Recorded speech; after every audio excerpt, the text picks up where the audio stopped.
Next, let's set up a custom domain for the website. Click the Manage button.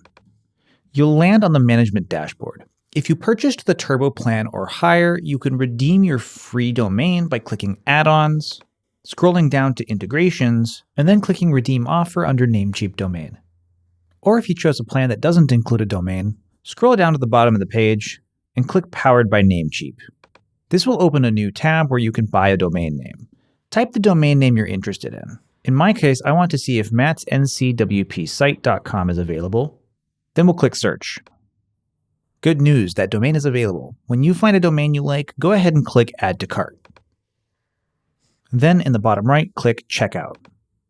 Here you can choose the length of time you want to register your domain for, and toggle the box on or off if you want to auto-renew once the initial registration period is up. Domain privacy is also toggled on by default, and I recommend keeping this because it's free for you and it helps protect your personal information online. Just make sure you don't toggle any boxes to enable web hosting because we've already purchased hosting.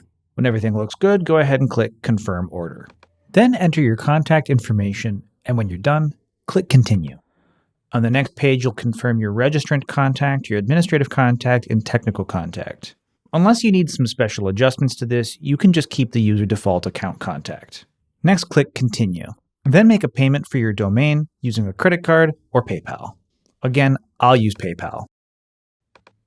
Go ahead and complete the payment. When the payment finishes processing, you'll get this survey. You can fill it out or just click the X to close it.